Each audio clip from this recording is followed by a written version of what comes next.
Eksaminasi atas putusan nomor 102 garis miring P, ID titik susstrip TPK garis miring 2025 garis miring PN titik J KT titik P.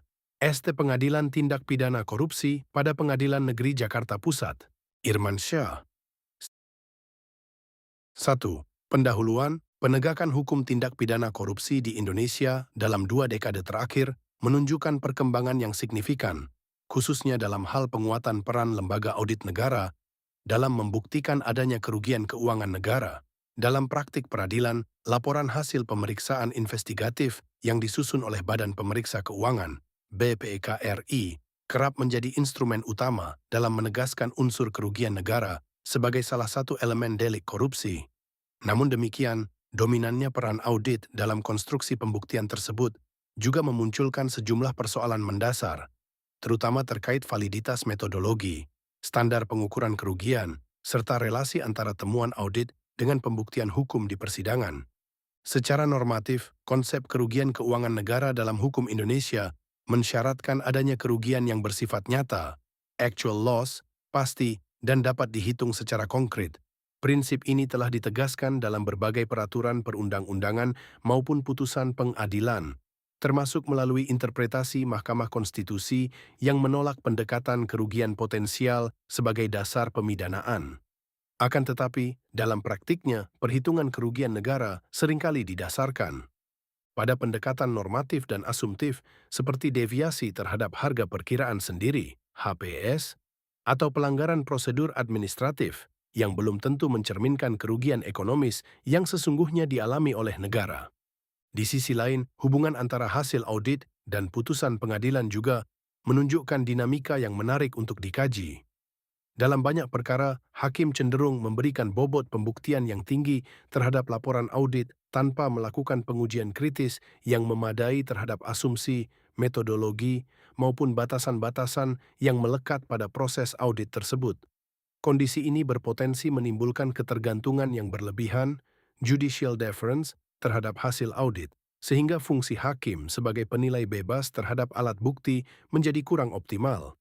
Berangkat dari latar belakang tersebut, eksaminasi ini bertujuan untuk mengkaji secara kritis konstruksi kerugian keuangan negara dalam suatu putusan pengadilan, dengan menempatkan laporan BEPKRI sebagai objek analisis utama. Melalui pendekatan normatif dan analitis, eksaminasi ini diharapkan dapat memberikan kontribusi terhadap pengembangan praktik pembuktian dalam perkara tindak pidana korupsi, khususnya dalam memastikan bahwa penetapan kerugian keuangan negara dilakukan secara akurat, objektif, dan sesuai dengan prinsip-prinsip hukum yang berlaku. Selain itu, kajian ini juga bertujuan untuk mendorong terciptanya keseimbangan antara peran lembaga audit dan independensi kekuasaan kehakiman dalam proses penegakan hukum, sehingga putusan yang dihasilkan tidak hanya memenuhi aspek legal formal, tetapi juga mencerminkan keadilan substantif. 2. Kasus posisi, dakwaan, dan pertimbangan hakim. Dalam perkara nomor 102 garis miring PID, titik susstrip, TPK garis miring 2025 garis miring P N titik JKT titik PST tanggal 27 Februari 2026 atas terdakwa Muhammad Keri Adrianto Riza, selanjutnya disebut putusan, didakwa telah melakukan perbuatan yang berkaitan dengan pengelolaan kerja sama pemanfaatan Terminal BBM Tangki Merak yang melibatkan PT Pertamina Persero dengan pihak swasta, yaitu PT Orbit Terminal Merak, PT OTEM. Kerjasama tersebut melahirkan kewajiban pembayaran berupa throughput fee oleh PT Pertamina kepada PT OTM dalam jangka waktu yang panjang, yaitu sejak tahun 2014 hingga 2024. Dalam praktiknya, penagihan dan garis miring atau pembayaran tersebut dilakukan secara rutin setiap bulan sebagai konsekuensi penggunaan fasilitas terminal dalam kegiatan distribusi dan logistik BBM.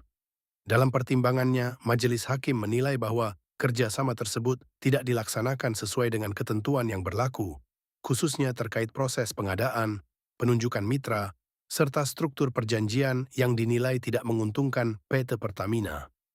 Akibat dari pelaksanaan kerjasama tersebut, PT Pertamina tetap melakukan pembayaran throughput fee kepada PT OTM, yang oleh majelis hakim dipandang sebagai pengeluaran yang tidak semestinya terjadi apabila proses kerjasama dilakukan secara benar dan sesuai prinsip tata kelola yang baik.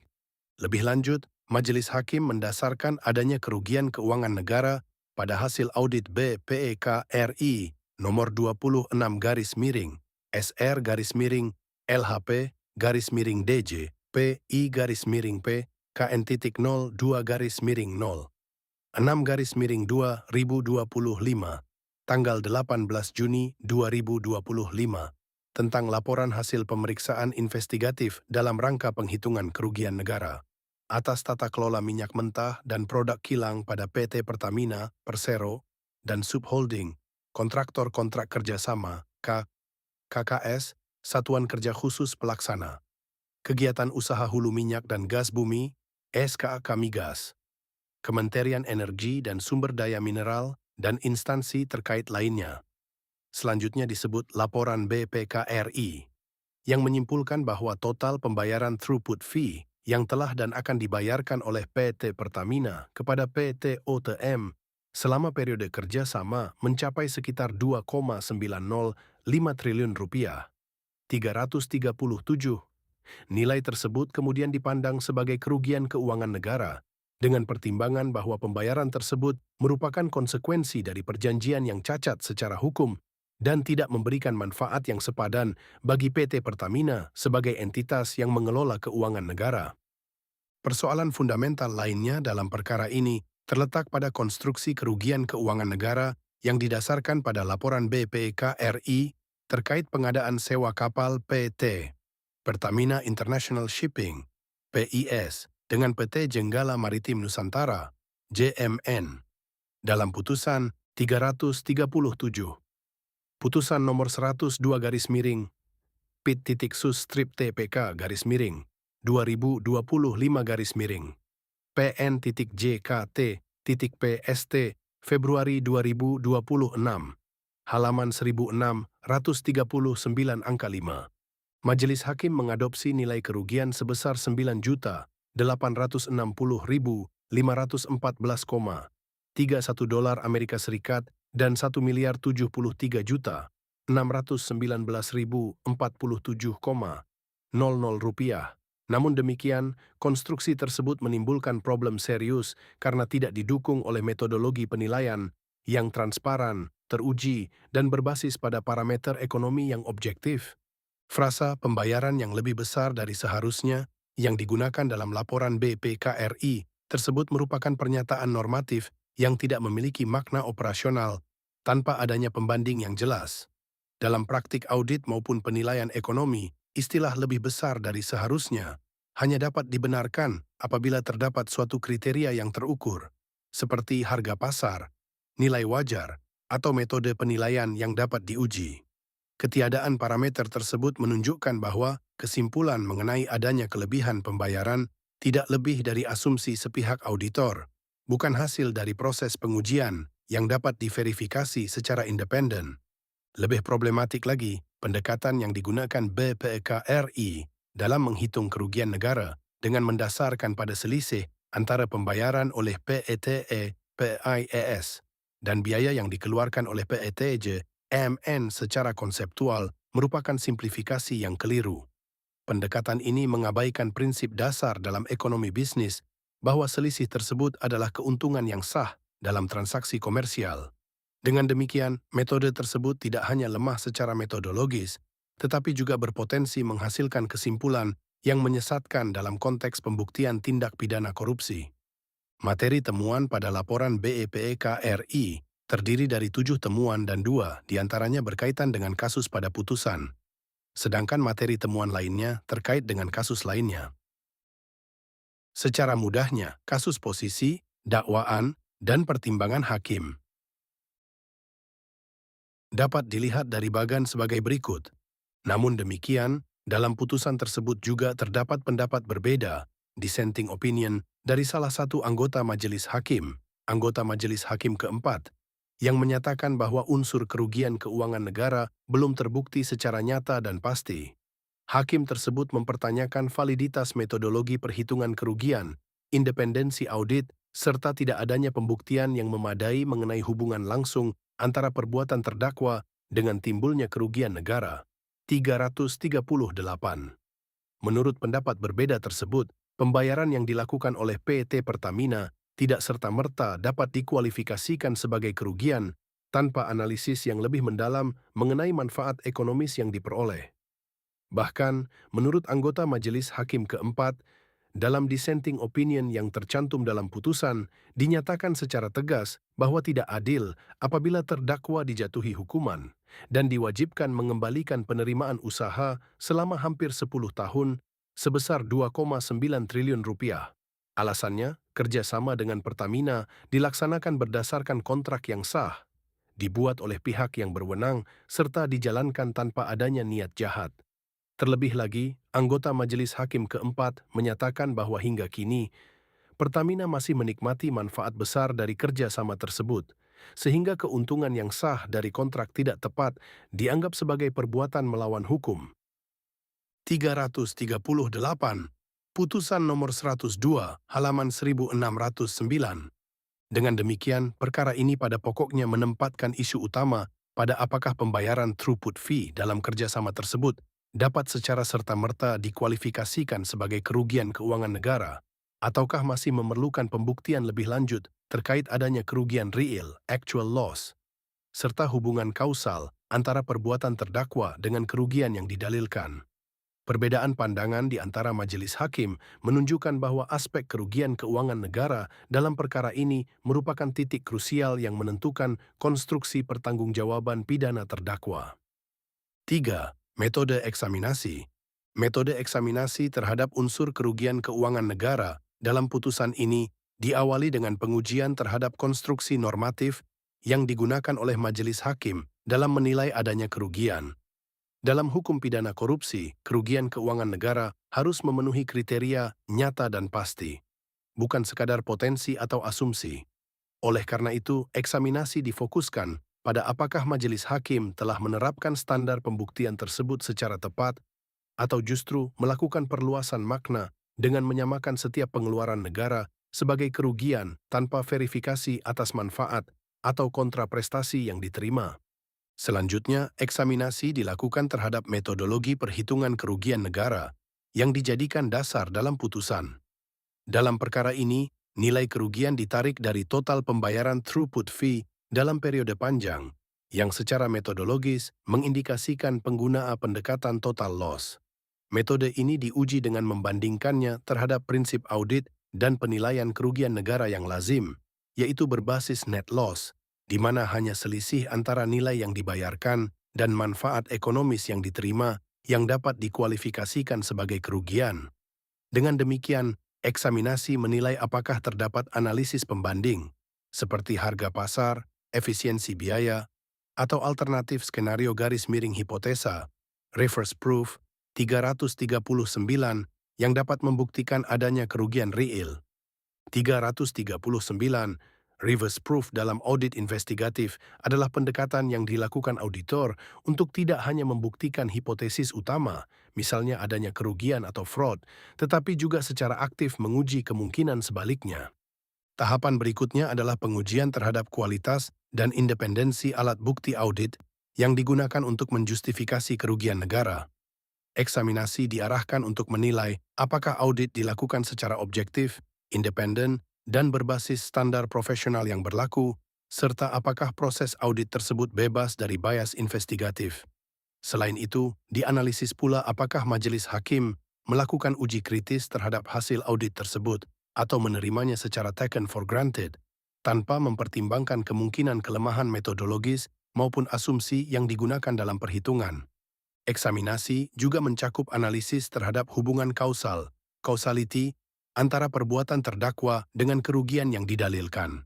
Dalam konteks ini, diuji apakah terdapat pembuktian yang memadai bahwa tindakan terdakwa secara langsung menyebabkan timbulnya kerugian negara, ataukah kerugian tersebut merupakan konsekuensi dari keputusan bisnis korporasi yang kompleks dan melibatkan banyak faktor.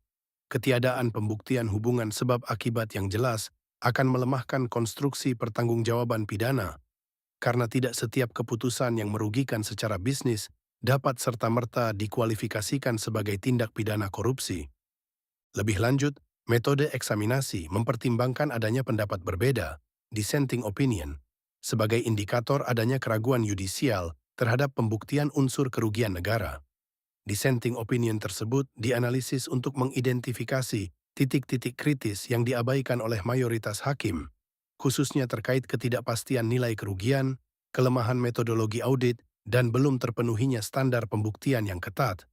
Dalam kerangka eksaminasi, dissenting opinion tidak hanya dipandang sebagai perbedaan pendapat, tetapi juga sebagai sumber argumen alternatif yang dapat memperkuat kritik terhadap putusan. Pada akhirnya, seluruh tahapan eksaminasi tersebut disintesiskan untuk menilai apakah putusan telah memenuhi prinsip kepastian hukum dan keadilan substantif dalam menetapkan kerugian keuangan negara. Jika ditemukan bahwa kerugian dibangun di atas asumsi, pendekatan metodologis yang tidak tepat, atau pembuktian yang tidak memadai, maka dapat disimpulkan bahwa terdapat kelemahan fundamental dalam pertimbangan hakim. Dengan demikian, metode eksaminasi ini tidak hanya bertujuan mengidentifikasi kesalahan, tetapi juga memberikan dasar argumentatif untuk perbaikan dalam praktik peradilan tindak pidana korupsi ke depan. 4. Legal issues. Berikut legal issue yang diidentifikasi selama proses eksaminasi. A. Validitas metodologi perhitungan kerugian negara. Putusan dalam perkara ini menunjukkan bahwa hakim menerima metode perhitungan kerugian negara yang digunakan oleh BPK, yaitu pendekatan selisih antara nilai realisasi dengan nilai yang dianggap seharusnya berdasarkan HPS atau estimasi kewajaran. Bahkan dalam beberapa bagian, kerugian dikonstruksikan sebagai seluruh pembayaran yang dinilai tidak semestinya dilakukan. Pendekatan ini secara inheren bersifat normatif dan hipotetis karena tidak mendasarkan diri pada kerugian aktual yang benar-benar terjadi, melainkan pada perbandingan dengan suatu standar asumtif. Jika dikaitkan dengan Pasal 1, Angka 22, Undang-Undang Nomor 1, Tahun 2004 tentang Perbendaharaan Negara, kerugian negara harus merupakan kekurangan yang nyata dan pasti jumlahnya. Selain itu, putusan Mahkamah Konstitusi Nomor 25-PUU strip 14-2016 menegaskan bahwa kerugian negara tidak cukup berupa potensi, melainkan harus aktual. Dengan demikian, penggunaan HPS sebagai basis utama tanpa pembuktian harga pasar real menimbulkan cacat metodologis. Hakim dalam putusan ini tidak menguji apakah selisih tersebut benar-benar mencerminkan actual loss, sehingga berpotensi menjadikan konstruksi hipotetis sebagai dasar pemidanaan. B. Ketidakjelasan standar kerugian negara. Dalam putusan ini, kerugian negara tampak dimaknai secara luas dan elastis, mencakup berbagai bentuk penyimpangan, mulai dari ketidaksesuaian prosedur hingga dugaan inefisiensi. Tidak terdapat batas yang tegas antara kerugian nyata, potensi kerugian, dan sekadar maladministrasi. Hal ini tercermin dari cara hakim mengadopsi hasil audit tanpa mengklarifikasi jenis pemeriksaan dan standar apa yang digunakan dalam menentukan kerugian tersebut. Sedangkan dalam konteks Pasal 2 dan Pasal 3, Undang-Undang Tipikor, Undang-Undang Nomor 31 Tahun 1999, Jo Undang-Undang Nomor 20 Tahun 2001, unsur kerugian negara merupakan elemen delik yang harus dibuktikan secara ketat. Ketidakjelasan standar ini berpotensi melanggar prinsip kepastian hukum, legal certainty, dan memperluas secara tidak sah ruang lingkup tindak pidana korupsi. Dalam praktik jurisprudensi Mahkamah Agung, tidak setiap penyimpangan administratif dapat dikualifikasikan sebagai kerugian negara tanpa pembuktian kerugian yang nyata dan terukur. C. Lemahnya pembuktian hubungan kausal. Putusan ini juga menunjukkan kelemahan dalam pembuktian hubungan kausal antara perbuatan terdakwa dan kerugian negara. Berdasarkan laporan BPKRI, pola yang digunakan adalah mengidentifikasi penyimpangan, lalu secara langsung mengaitkannya dengan kerugian. Namun, tidak terlihat adanya analisis mendalam mengenai apakah kerugian tersebut merupakan akibat langsung dari tindakan terdakwa. Dalam hukum pidana, kausalitas mensyaratkan adanya hubungan sebab akibat yang jelas dan tidak terputus. Direct causation. Dalam konteks transaksi bisnis, banyak faktor eksternal seperti kondisi pasar global, fluktuasi harga, dan risiko operasional yang dapat mempengaruhi nilai transaksi. Tanpa mengeliminasi faktor-faktor tersebut, atribusi kerugian kepada terdakwa menjadi lemah. Hal ini tidak sejalan dengan prinsip pembuktian dalam pasal 183 KUHP yang mensyaratkan keyakinan hakim berdasarkan alat bukti yang sah dan meyakinkan. D. Pengabaian manfaat ekonomis dalam perhitungan kerugian. Dalam beberapa bagian laporan BPKRI yang diadopsi oleh hakim, kerugian dihitung dengan menganggap seluruh atau sebagian besar pembayaran sebagai kerugian, tanpa memperhitungkan manfaat ekonomis yang diterima negara. Pendekatan ini mengabaikan prinsip dasar bahwa kerugian harus dihitung secara neto, bukan bruto. Secara normatif dan konseptual, hal ini bertentangan dengan prinsip akuntansi dan juga logika hukum yang adil. Jika negara tetap memperoleh manfaat nyata dari suatu transaksi, misalnya jasa, barang, atau fungsi operasional, maka nilai tersebut harus diperhitungkan sebagai pengurang kerugian. Pengabaian terhadap manfaat ini menyebabkan overstatement kerugian dan berpotensi melanggar prinsip proporsionalitas dalam pemidanaan. Dalam berbagai putusan Mahkamah Agung terkait pengadaan barang garis miring jasa, pendekatan net loss sering menjadi pertimbangan penting dalam menilai ada tidaknya kerugian negara. E. Independensi dan objektivitas audit. Laporan BPKR dalam perkara ini disusun atas permintaan aparat penegak hukum dan dalam prosesnya menggunakan data dari penyidikan, termasuk berita acara pemeriksaan, BAP. Hal ini menimbulkan pertanyaan serius mengenai independensi auditor, baik secara faktual maupun dalam penampilan. Ketika audit dibangun di atas konstruksi penyidik, terdapat risiko bahwa hasilnya menjadi tidak sepenuhnya objektif. Dalam kerangka standar pemeriksaan keuangan negara, SPKEN, independensi merupakan prinsip fundamental yang tidak dapat ditawar. Auditor harus bebas dari pengaruh pihak lain agar hasil pemeriksaan dapat dipercaya. Ketika independensi ini terkompromikan, maka hasil audit tidak lagi memiliki kekuatan pembuktian yang optimal. Hakim seharusnya menguji aspek ini secara kritis sebelum menjadikan laporan audit sebagai dasar pertimbangan. F. Ketergantungan hakim terhadap hasil audit tanpa uji kritis. Permasalahan paling krusial dalam putusan ini adalah kecenderungan hakim untuk mengadopsi hasil audit BPK tanpa melakukan uji kritis terhadap metodologi, asumsi, dan basis datanya. Hakim tampak menerima angka kerugian negara sebagai fakta yang final, tanpa mengevaluasi bagaimana angka tersebut dihasilkan. Hal ini bertentangan dengan prinsip kebebasan hakim dalam menilai alat bukti.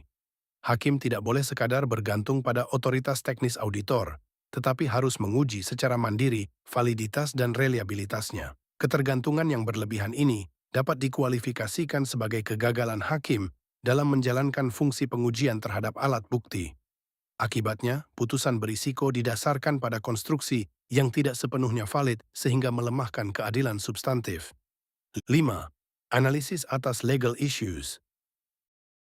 Dalam memutuskan adanya kerugian keuangan negara, Majelis Hakim mempertimbangkan hal-hal sebagai berikut.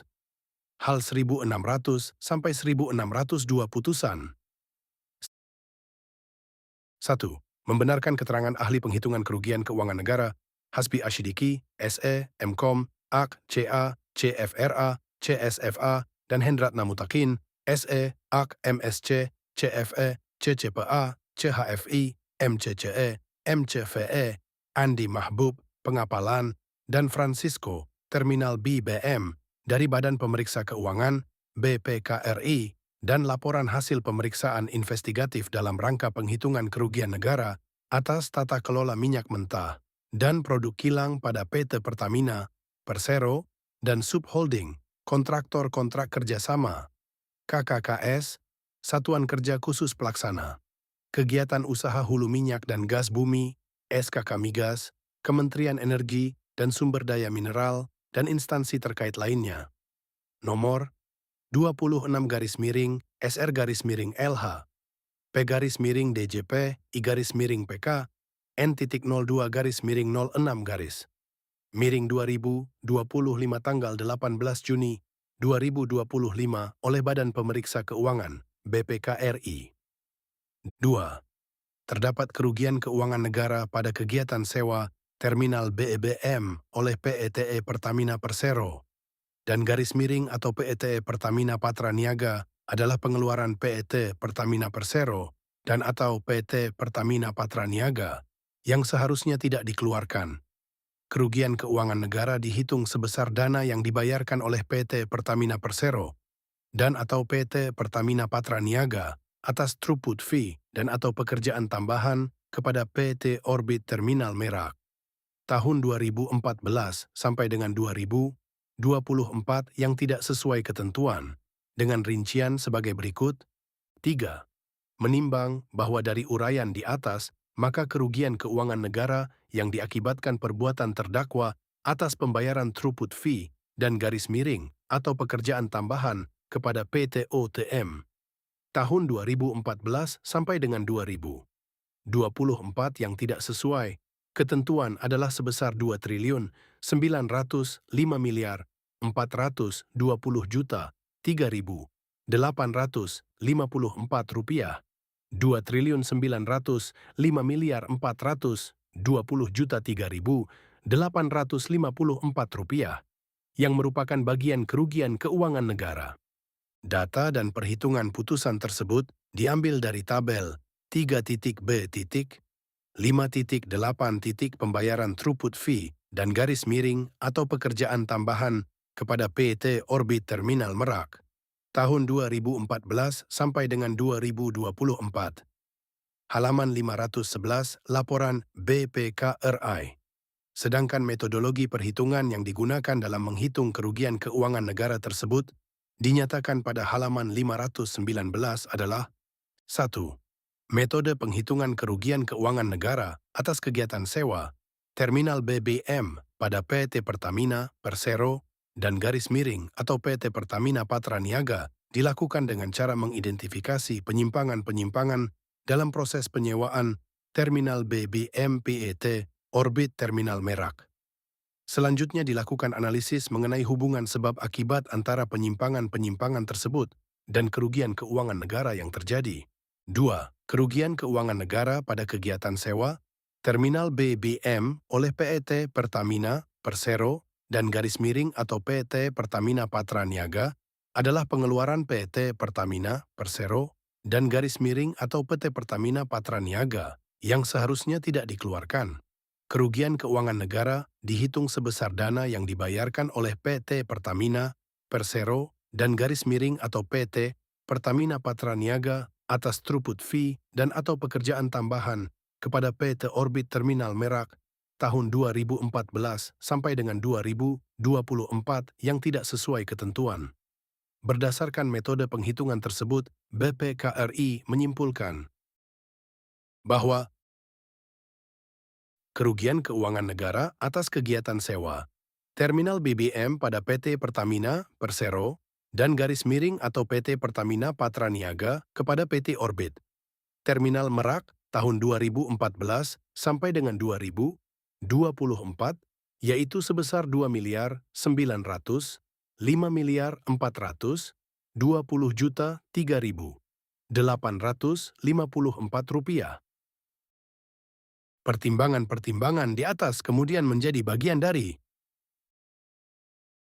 Amar Putusan Angka 5 halaman 1639 yang menyatakan bahwa menjatuhkan pidana tambahan kepada terdakwa untuk membayar uang pengganti sejumlah 2.905.3.854 rupiah jika tidak membayar uang pengganti dalam waktu 20 hari kerja setelah putusan ini diucapkan, terdakwa akan ditahan selama 20 hari kerja. Rp154 jika terpidana tidak membayar uang pengganti paling lama dalam waktu 1 bulan sesudah putusan pengadilan telah memperoleh kekuatan hukum tetap, maka harta bendanya dapat disita oleh jaksa dan dilelang untuk menutupi uang pengganti tersebut. Dalam hal terpidana tidak mempunyai harta benda yang mencukupi untuk membayar uang pengganti, maka dipidana dengan pidana penjara selama 5 tahun. 5,1 Validitas metodologi perhitungan kerugian negara. Putusan pengadilan tipikor dalam perkara ini secara substantif bertumpu pada hasil perhitungan kerugian negara yang disusun oleh BPKRI. Hal ini terlihat dari pertimbangan majelis hakim di halaman 1600 sampai dengan 1602. Dari laporan BPK, terlihat bahwa metode yang digunakan dengan mengkualifikasikan seluruh pembayaran sebagai kerugian karena dinilai tidak semestinya dilakukan. Putusan hakim kemudian mengadopsi hasil tersebut tanpa menguji secara kritis validitas metodologi yang digunakan. Secara konseptual, pendekatan ini mengandung persoalan mendasar karena mendefinisikan kerugian negara hanya berbasis satu sisi pengeluaran PT Pertamina atau sisi penerimaan PT OTM, tanpa mempertimbangkan sisi manfaat PT Pertamina atau sisi pengeluaran garis miring beban PT OTM, bukan berdasarkan kerugian aktual. Pendekatan ini sering disebut sebagai metode perhitungan total loss. Metode ini menghilangkan manfaat yang telah diterima oleh PT Pertamina dan garis miring atau mengabaikan pengeluaran garis miring beban, termasuk di dalamnya pajak yang telah disetor ke negara yang telah dikeluarkan oleh PT OTM 340. Jika dikaitkan dengan kerangka hukum positif, pendekatan tersebut tidak sepenuhnya selaras dengan definisi kerugian negara dalam pasal 1 angka 22 Undang-Undang Nomor 1 Tahun 2004 tentang Perbendaharaan Negara yang mensyaratkan adanya kekurangan yang nyata dan pasti jumlahnya. 340 pajak senilai 118 miliar rupiah telah disetor oleh OTM ke negara dari komponen penerimaan pembayaran sewa OTM selama 10 tahun, 2,9 triliun rupiah, sebagaimana dinyatakan dalam putusan oleh keterangan ahli Dr. Muhammad Mahsun C, PA-CFI, CFRA, ahli akuntansi forensik. Sumber halaman 796 dari putusan nomor 100, 2/PED, sus TPK, _2025, P, N.JKT, PST. Frasa ini secara tegas menuntut adanya kerugian yang bersifat aktual, realized loss, bukan sekadar potensi atau perbedaan dari suatu standar. Hal ini diperkuat oleh putusan Mahkamah Konstitusi nomor 25/PUU 14/2016 yang menegaskan bahwa unsur kerugian negara dalam tindak pidana korupsi tidak dapat didasarkan hanya pada potensi kerugian, melainkan harus dibuktikan sebagai kerugian yang benar-benar terjadi. Lebih jauh, dalam praktik bisnis, terutama di sektor energi dan logistik yang menjadi konteks perkara ini, harga transaksi sangat dipengaruhi oleh faktor dinamis seperti kondisi pasar global, risiko operasional, urgensi kebutuhan, serta kekuatan negosiasi para pihak. Laporan BPK dalam perkara ini tidak menunjukkan adanya analisis komprehensif terhadap kondisi pasar aktual pada saat transaksi dilakukan. Tidak terdapat pembuktian bahwa harga yang dibayarkan secara objektif lebih tinggi dari harga pasar yang wajar pada waktu itu. Dengan demikian, penggunaan HPS atau estimasi sebagai satu-satunya pembanding menjadi tidak memadai untuk menyimpulkan adanya kerugian negara. Dari perspektif audit, pendekatan yang digunakan BPK juga menimbulkan pertanyaan metodologis. Dalam Standar Pemeriksaan Keuangan Negara, SPKEN, khususnya prinsip kecukupan dan kompetensi bukti, auditor diwajibkan untuk memastikan bahwa kesimpulan yang dihasilkan didukung oleh bukti yang relevan dan andal. Penggunaan asumsi normatif tanpa verifikasi terhadap data pasar independen atau pembanding eksternal yang kredibel berpotensi tidak memenuhi standar tersebut. Selain itu, pendekatan yang secara otomatis mengkonversi penyimpangan menjadi kerugian menunjukkan kecenderungan compliance-based loss attribution, yang dalam banyak literatur audit investigatif dianggap tidak cukup untuk membuktikan kerugian finansial real.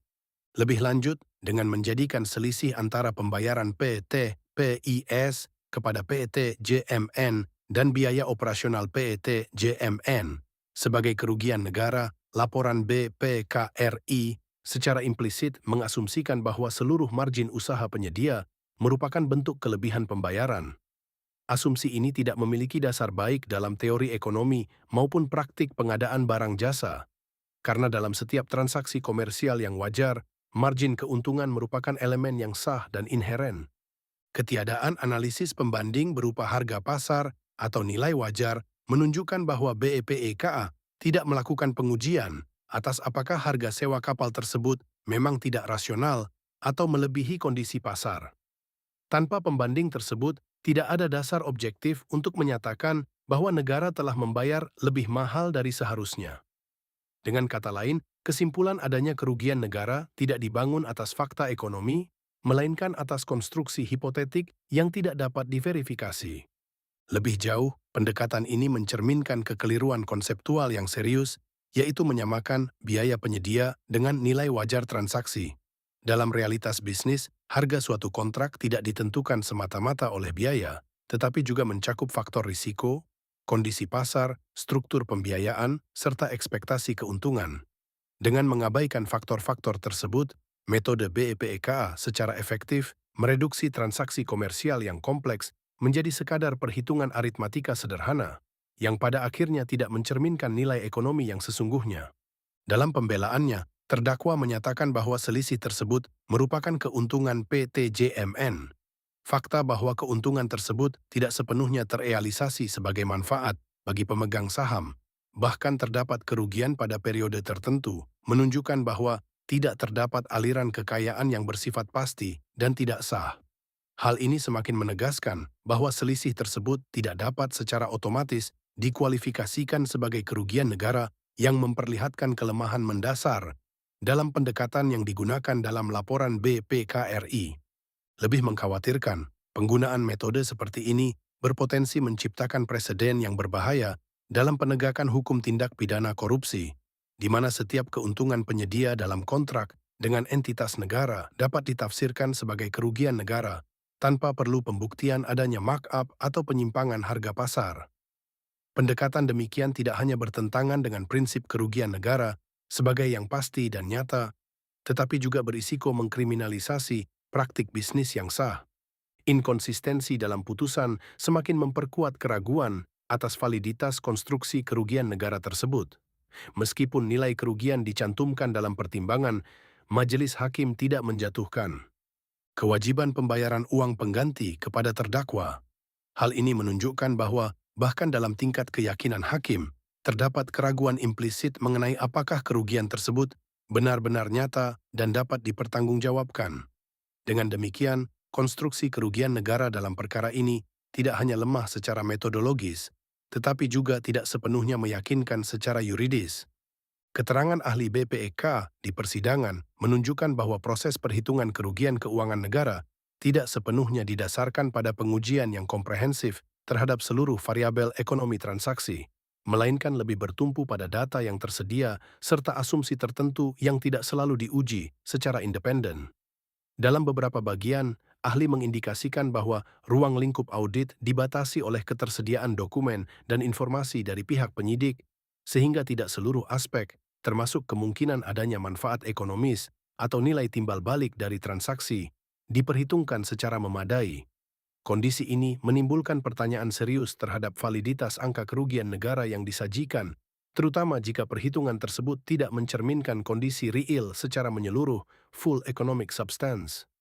Lebih lanjut, apabila perhitungan kerugian negara tersebut kemudian diadopsi secara langsung oleh majelis hakim, tanpa dilakukan pengujian kritis terhadap asumsi, metodologi, dan keterbatasan audit sebagaimana terungkap dalam persidangan, maka terdapat risiko bahwa putusan didasarkan pada angka yang bersifat parsial atau bahkan overestimated. Padahal, berdasarkan putusan Mahkamah Konstitusi nomor 25 garis miring PUU strip 14 garis miring 2016, kerugian keuangan negara dalam perkara pidana harus bersifat nyata, actual loss, dan bukan sekadar potensi atau estimasi yang belum terverifikasi secara menyeluruh.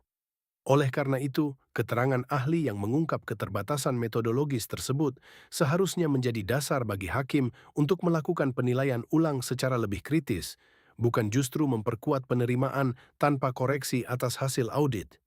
Dengan demikian, dapat disimpulkan bahwa putusan dalam perkara ini mengandung kelemahan fundamental karena tidak menguji secara kritis apakah metode perhitungan kerugian negara yang digunakan oleh BPKRI benar-benar mencerminkan kerugian aktual sebagaimana dipersyaratkan oleh hukum. Hakim cenderung mengadopsi konstruksi auditor yang berbasis asumsi normatif tanpa menguji validitas empiris dan yuridisnya. Akibatnya, terdapat risiko bahwa kerugian negara yang dijadikan dasar pemidanaan bukanlah kerugian dalam arti hukum yang sesungguhnya, melainkan hasil dari konstruksi hipotetis yang belum tentu mencerminkan kondisi real.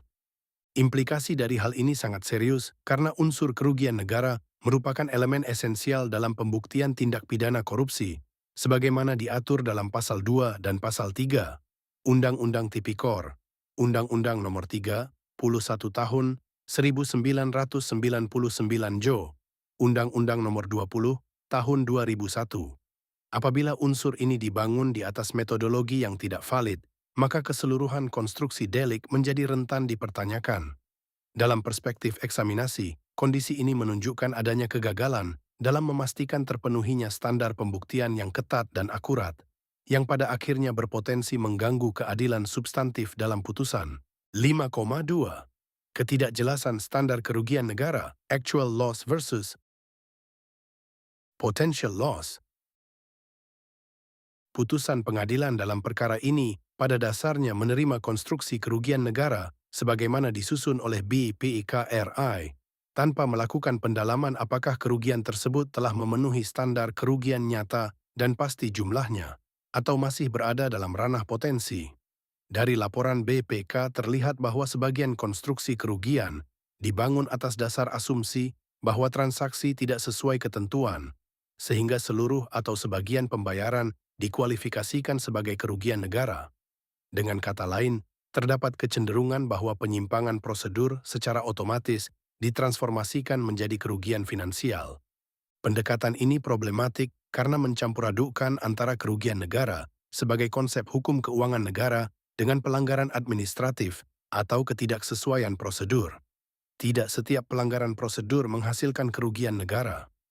Dalam banyak kasus, suatu transaksi tetap dapat memberikan manfaat ekonomi bagi negara meskipun dilakukan dengan penyimpangan tata kelola. Oleh karena itu, standar kerugian negara harus dibedakan secara tegas dari sekadar irregularity. Secara normatif, definisi kerugian negara telah ditegaskan dalam Pasal 1 Angka 22 Undang-Undang Nomor 1 Tahun 2004 tentang Perbendaharaan Negara, yaitu kekurangan uang, surat berharga, dan barang yang nyata dan pasti jumlahnya sebagai akibat perbuatan melawan hukum baik sengaja maupun lalai. Frasa nyata dan pasti jumlahnya merupakan kunci. Ini berarti kerugian harus telah terjadi, actual loss. B. Jumlahnya harus dapat ditentukan secara pasti, measurable. C. Harus ada hubungan kausal langsung dengan perbuatan melawan hukum. Dalam perkara ini, konstruksi laporan BPKRI yang berbasis pada asumsi seharusnya tidak dibayar atau tidak sesuai ketentuan belum otomatis memenuhi tiga unsur tersebut. Jika barang garis miring jasa telah diterima dan memberikan manfaat, maka secara ekonomi negara tidak kehilangan seluruh nilai pembayaran tersebut. Dengan demikian, pengkualifikasian seluruh pembayaran sebagai kerugian berpotensi melanggar prinsip substance over form dalam penilaian kerugian negara. Prinsip substance over form adalah prinsip akuntansi dan auditing yang menekankan pada substansi ekonomi transaksi, bukan hanya sekadar bentuk legalnya. Manfaat ekonomi tersebut secara faktual masih dinikmati oleh Pertamina sebagaimana sampai sekarang tangki BBM OTM masih dipergunakan secara penuh dan OTM melakukan kewajibannya sebagai penyedia jasa sesuai dengan kontrak. Bahkan, Pertamina masih membayar throughput fee per bulannya kepada OTM yang sekarang dibayarkan ke rekening penampungan OTM dan Badan Pemulihan Aset Kejaksaan Republik Indonesia. Dalam fakta persidangan, pembelaan terdakwa menekankan manfaat ekonomis dari penggunaan OTM di mana Pertamina memperoleh keuntungan dan efisiensi selama 10 tahun, kontrak mencapai sekitar 17 triliun rupiah. Keuntungan tersebut diperoleh berdasarkan impor langsung yang tidak melewati perantara Singapura dengan menggunakan data yang diperoleh dari dua sumber yang diakui secara global, Platts dan Clarksons. Platts adalah penyedia utama harga acuan dengan data real-time dan historis mengenai harga bahan bakar, sedangkan Clarksons merupakan salah satu perusahaan shipbroking dan layanan maritim terbesar di dunia yang menawarkan data dan analisis komprehensif tentang pelayaran global, termasuk rute dan tarif pengiriman. Efisiensi domestik Pertamina perhitungannya diperoleh berdasarkan kajian Surveyor Indonesia tahun 2023. Dengan menggunakan OTM secara signifikan, Pertamina meningkatkan efisiensi operasional domestik, menghasilkan penghematan sebesar 145 miliar rupiah per bulan, yang jika dihitung dalam 5 tahun, efisiensi tersebut senilai 8,7 triliun rupiah. Data ini memperkuat kesimpulan bahwa negara tidak mengalami kerugian dari perjanjian sewa OTM, melainkan memperoleh keuntungan ekonomi yang substansial dan terukur.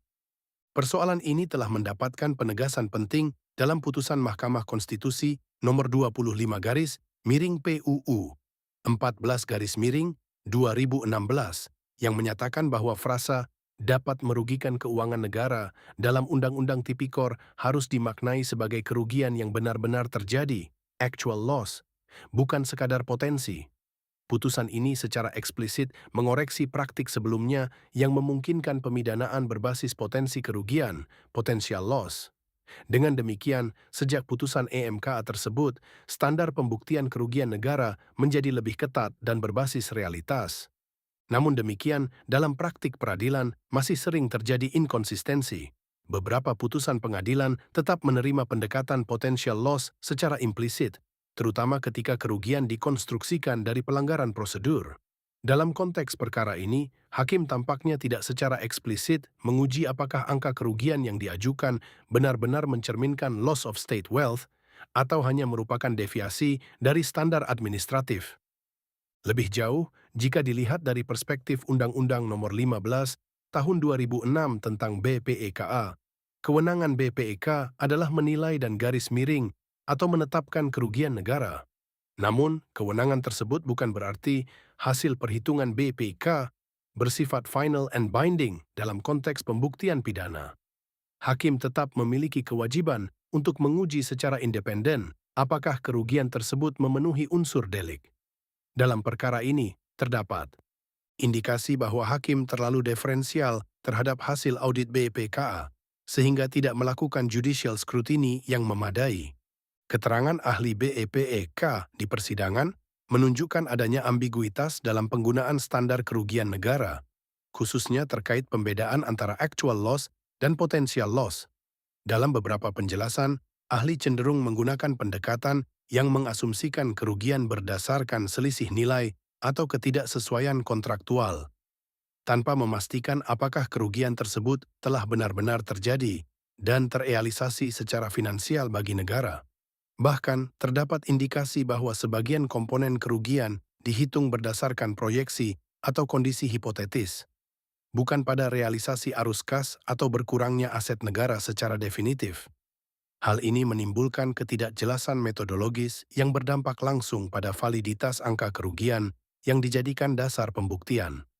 Dalam perspektif hukum, ketidakjelasan ini berimplikasi serius karena standar kerugian negara dalam tindak pidana korupsi telah ditegaskan harus bersifat nyata, actual loss, sebagaimana dinyatakan dalam putusan Mahkamah Konstitusi nomor 25 garis miring PUU strip 14 garis miring 2016. Ketika auditor tidak secara tegas membedakan antara kerugian yang sudah terjadi dan kerugian yang masih bersifat potensi, maka terdapat risiko terjadinya overstatement kerugian yang pada akhirnya memengaruhi konstruksi dakwaan dan keyakinan hakim. Selain itu, dalam kerangka Undang-Undang Nomor 15 Tahun 2006 tentang BPK dan prinsip SPKN, auditor diwajibkan untuk menyajikan temuan secara objektif, berbasis bukti yang cukup, serta menggunakan metodologi yang dapat dipertanggungjawabkan. Oleh karena itu, ketidakjelasan standar antara actual dan potential loss tidak hanya merupakan kelemahan teknis audit, tetapi juga berpotensi menjadi cacat mendasar dalam pembuktian unsur kerugian negara dalam putusan. Dari perspektif ekonomi hukum, Law and Economics, pendekatan yang menganggap setiap penyimpangan sebagai kerugian negara dapat menimbulkan overcriminalization dalam pengambilan keputusan bisnis di sektor publik. Pejabat akan cenderung bersikap defensif dan menghindari keputusan strategis karena takut dikriminalisasi meskipun keputusan tersebut secara ekonomi rasional. Hal ini justru dapat merugikan negara dalam jangka panjang. Dengan demikian, analisis terhadap putusan dan laporan PKRI dalam legal issue ini menunjukkan adanya kelemahan dalam penerapan standar kerugian negara. Kerugian yang digunakan sebagai dasar pemidanaan tampaknya belum sepenuhnya memenuhi kriteria actual loss sebagaimana dipersyaratkan oleh undang-undang dan ditegaskan oleh Mahkamah Konstitusi. Hakim tidak secara mendalam menguji apakah kerugian tersebut benar-benar merupakan pengurangan kekayaan negara secara real atau hanya merupakan konstruksi normatif akibat penyimpangan prosedur.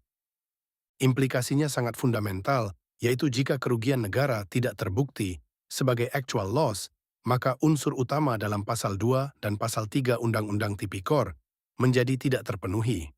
Dalam perspektif eksaminasi, hal ini membuka ruang kritik bahwa putusan tersebut berpotensi melampaui standar pembuktian yang seharusnya, dan karenanya perlu dikaji ulang baik secara akademik maupun dalam upaya hukum lanjutan. 5,3. Lemahnya pembuktian hubungan kausal. Dalam putusan perkara ini, terlihat bahwa hakim menerima konstruksi kerugian negara sebagaimana disusun dalam laporan BPKRI dan secara implisit mengaitkannya dengan perbuatan terdakwa. Namun, jika ditelaah lebih dalam, terdapat kelemahan mendasar dalam pembuktian hubungan causal link, antara tindakan terdakwa dengan kerugian negara yang dihitung. Laporan BPK cenderung mengidentifikasi adanya penyimpangan prosedur dan kemudian langsung mengatribusikan kerugian sebagai akibat dari penyimpangan tersebut tanpa membangun rantai sebab akibat yang teruji secara ketat. Jika dikaitkan dengan definisi kerugian negara dalam Pasal 1 Angka 22 Undang-Undang Nomor 1 Tahun 2004 tentang Perbendaharaan Negara yang menekankan kerugian sebagai akibat perbuatan melawan hukum, maka hubungan kausal menjadi elemen inheren. Artinya, tidak cukup hanya menunjukkan adanya kerugian dan adanya perbuatan, tetapi harus dibuktikan bahwa kerugian tersebut disebabkan oleh perbuatan yang dimaksud. Dalam praktik audit investigatif, termasuk oleh BPK seharusnya terdapat analisis yang jelas mengenai a. Bagaimana keputusan terdakwa secara spesifik menyebabkan kerugian. B. Apakah terdapat faktor eksternal, misalnya fluktuasi harga pasar, kondisi supply demand, kebijakan pihak lain? C. Apakah kerugian tersebut tetap akan terjadi meskipun perbuatan terdakwa tidak dilakukan, but for test? Namun dalam laporan yang menjadi dasar perkara ini, analisis semacam itu tidak terlihat secara eksplisit. BPK lebih menekankan pada adanya penyimpangan prosedur dan selisih nilai transaksi, tanpa mengelaborasi apakah selisih tersebut benar-benar merupakan akibat langsung dari tindakan terdakwa atau merupakan hasil dari dinamika pasar atau kebijakan kolektif. Hal ini menjadi penting, terutama dalam konteks pengambilan keputusan kolektif, misalnya dalam BUMN, di mana keputusan biasanya melibatkan banyak pihak, termasuk direksi lain, komisaris, regulator, bahkan kondisi pasar global.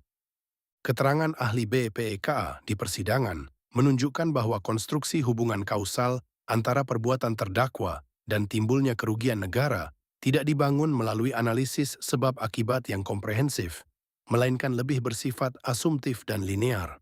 Dalam beberapa bagian, ahli cenderung mengaitkan adanya penyimpangan prosedur atau ketidaksesuaian kontraktual secara langsung dengan kerugian negara, tanpa menguraikan secara memadai apakah kerugian tersebut benar-benar merupakan akibat langsung, direct causation, dari tindakan terdakwa atau justru dipengaruhi oleh faktor lain seperti kondisi pasar, kebijakan internal, atau keputusan kolektif institusi. Selain itu, tidak terlihat adanya pengujian terhadap skenario alternatif, counterfactual analysis, misalnya apakah kerugian tetap akan terjadi meskipun perbuatan yang dipersoalkan tidak dilakukan. yang seharusnya menjadi bagian penting dalam membangun hubungan kausal yang kuat. Selain itu, putusan Mahkamah Konstitusi nomor 25 garis miring PUU strip 14 garis miring 2016 yang mensyaratkan actual loss secara implisit juga memperkuat pentingnya kausalitas. Kerugian yang nyata harus dapat ditelusuri secara jelas sumber penyebabnya. Tanpa hubungan sebab akibat yang jelas, maka klaim adanya kerugian negara menjadi lemah secara hukum. Dari perspektif pembuktian, kelemahan dalam membangun kausalitas ini berimplikasi pada tidak terpenuhinya standar beyond reasonable doubt dalam hukum pidana. Jika terdapat kemungkinan bahwa kerugian disebabkan oleh faktor lain, misalnya kondisi pasar atau kebijakan institusional, maka seharusnya timbul keraguan atas bukti tersebut. Dengan demikian, dapat disimpulkan bahwa, baik dalam laporan BPKRI maupun dalam putusan pengadilan, terdapat kelemahan signifikan dalam pembuktian hubungan kausal antara perbuatan terdakwa dan kerugian negara. Kerugian lebih banyak dikonstruksikan dari hasil audit berbasis penyimpangan, yaitu deviasi prosedural, tanpa analisis sebab akibat yang komprehensif. Hakim juga tidak secara mendalam menguji rantai kausalitas tersebut, sehingga unsur delik menjadi tidak sepenuhnya terbangun secara utuh. 5.4 Pengabaian manfaat ekonomis dalam perhitungan kerugian. Dalam putusan perkara ini, Majelis Hakim mengadopsi hasil perhitungan kerugian negara dari laporan BPKRI yang pada dasarnya menitikberatkan pada nilai pembayaran, tanpa melakukan penilaian yang memadai terhadap manfaat ekonomis yang telah diterima negara dari transaksi tersebut. Dengan demikian, konstruksi kerugian yang digunakan lebih menyerupai pendekatan total loss, bukan net loss, sehingga berpotensi mengabaikan realitas ekonomi yang sesungguhnya. Pendekatan ini tidak sejalan dengan konsep kerugian negara, sebagaimana diatur dalam Pasal 1 Angka 22 Undang-Undang Nomor 1 Tahun 2004 tentang Perbendaharaan Negara, yang menekankan adanya kekurangan yang nyata dan pasti jumlahnya. Dalam konteks ini, kekurangan harus dipahami sebagai selisih bersih antara nilai yang dikeluarkan dan nilai manfaat atau aset yang diterima negara. Apabila negara telah memperoleh barang atau jasa yang memiliki nilai ekonomis, maka nilai tersebut harus diperhitungkan sebagai pengurang kerugian. Mengabaikan hal ini berarti memperluas makna kerugian negara secara tidak proporsional. Putusan ini juga menunjukkan kelemahan dalam penerapan prinsip substance over form yang seharusnya menjadi dasar dalam menilai suatu transaksi keuangan negara. Majelis Hakim tampaknya lebih menitik beratkan pada adanya penyimpangan prosedural, form, tanpa menggali apakah secara substansi negara tetap memperoleh manfaat ekonomis, substance. Dalam praktik audit dan hukum keuangan negara, pendekatan berbasis substansi sangat penting untuk memastikan bahwa penilaian kerugian mencerminkan kondisi real, bukan sekadar pelanggaran administratif. Jika dikaitkan dengan standar pemeriksaan keuangan negara, SPKEN, auditor seharusnya menyusun temuan yang tidak hanya menunjukkan adanya penyimpangan, tetapi juga mengukur dampak ekonomisnya secara objektif dan komprehensif. Dalam perkara ini, tidak terlihat adanya analisis kuantitatif yang memadai mengenai nilai manfaat yang diterima negara, misalnya A. Nilai pasar barang garis miring jasa yang diterima. B. Tingkat utilisasi atau kegunaan. C. Kontribusi terhadap operasional atau kebijakan publik. Ketiadaan analisis ini menunjukkan bahwa manfaat ekonomis tidak menjadi variabel dalam perhitungan kerugian keuangan negara oleh BPK RI. Keterangan ahli BPK di persidangan memperlihatkan bahwa pendekatan perhitungan kerugian negara yang digunakan cenderung berfokus pada pembayaran, tanpa secara memadai memasukkan variabel manfaat ekonomis yang diperoleh negara dari transaksi tersebut. Dalam beberapa bagian keterangan, ahli tidak secara eksplisit menjelaskan apakah telah dilakukan penilaian terhadap tingkat utilisasi aset, kontribusi terhadap operasional, maupun potensi pendapatan atau efisiensi yang dihasilkan. Hal ini mengindikasikan bahwa metode yang digunakan adalah pendekatan total loss, yaitu seluruh pengeluaran dianggap sebagai kerugian, tanpa dikompensasi oleh manfaat yang secara faktual telah dinikmati oleh negara. Ketiadaan analisis net economic impact ini berpotensi menghasilkan angka kerugian yang tidak proporsional dan tidak mencerminkan kondisi ekonomi yang sebenarnya. Dalam perspektif audit, pengabaian manfaat ekonomis bertentangan dengan prinsip penilaian kerugian negara yang seharusnya mencerminkan kerugian real, actual loss, sebagaimana ditegaskan dalam putusan Mahkamah Konstitusi nomor 25-PU, U-Strip 14-2016. Selain itu, berdasarkan Undang-Undang Nomor 15 Tahun 2006 tentang BPK dan prinsip dalam standar pemeriksaan keuangan negara, SPKN, auditor dituntut untuk menyajikan temuan secara objektif dan menyeluruh, termasuk mempertimbangkan seluruh aspek yang relevan dalam suatu transaksi. Dalam praktik, berbagai putusan pengadilan juga mulai mengarah pada pengakuan bahwa kerugian negara harus dihitung secara net, dengan memperhitungkan manfaat yang telah diterima. Oleh karena itu, pengabaian aspek manfaat ekonomis tidak hanya merupakan kelemahan metodologis, tetapi juga berpotensi menimbulkan distorsi dalam pembuktian unsur kerugian negara, yang pada akhirnya dapat memengaruhi kualitas pertimbangan hukum dalam putusan hakim. SPKN telah mengalami perubahan dari SPKN 2007 menjadi SPKN 2017. Perubahan fundamentalnya terletak pada basis atas prinsip yang digunakan. SPKN 2007 menerapkan aturan yang berisi aturan-aturan yang rinci dalam bentuk rule-based standards, sedangkan SPKN 2017 disusun untuk mengadopsi standar-standar yang telah berkembang lainnya, baik secara nasional ataupun internasional, yang mengadopsi Principle-Based Standards, lihat penjelasan umum SPKN 2017, yaitu standar yang diformulasikan berdasarkan prinsip umum dan konsep dasar, bukan aturan rinci yang fokusnya pada substansi ekonomi dan professional judgment. Prinsip dalam SPKN 2017 ini kemudian menjadi dasar dalam penyusunan aturan-aturan dan pedoman selanjut, termasuk dalam pelaksanaan pemeriksaan investigatif. Peralihan dari SPKN 2007 yang cenderung rule-based menuju SPKN 2017 yang principle-based memang memberikan ruang bagi auditor untuk menggunakan professional judgment dalam menilai substansi transaksi. Akan tetapi, pendekatan principle-based justru menuntut tingkat akuntabilitas yang lebih tinggi, karena setiap kesimpulan harus didukung dengan bukti audit yang kuat dan dapat dipertanggungjawabkan secara logis, transparan, dan berbasis pada kerangka konseptual yang konsisten. Hal ini juga dinyatakan oleh ahli akuntansi forensik, Dr. Muhammad Mahsun CPA, CFI, CFRA, yang menyatakan bahwa dalam audit investigatif dan penghitungan kerugian negara tidak terdapat metode tunggal, serta bahwa auditor memiliki keleluasaan untuk menentukan pendekatan berdasarkan kondisi faktual, pada satu sisi mencerminkan karakter standar audit yang bersifat principle-based. Dalam konteks perkara ini, penggunaan pendekatan yang tidak mempertimbangkan manfaat ekonomis yang telah diterima oleh negara menunjukkan adanya deviasi dari prinsip substantif yang justru ditekankan dalam SPKN 2017. Apabila auditor benar-benar berpegang pada prinsip substansi di atas bentuk, substance over form, maka seharusnya analisis tidak berhenti pada perbandingan aritmatika antara pembayaran dan biaya penyedia, melainkan juga mencakup apakah negara telah memperoleh manfaat ekonomis yang sepadan dari transaksi tersebut.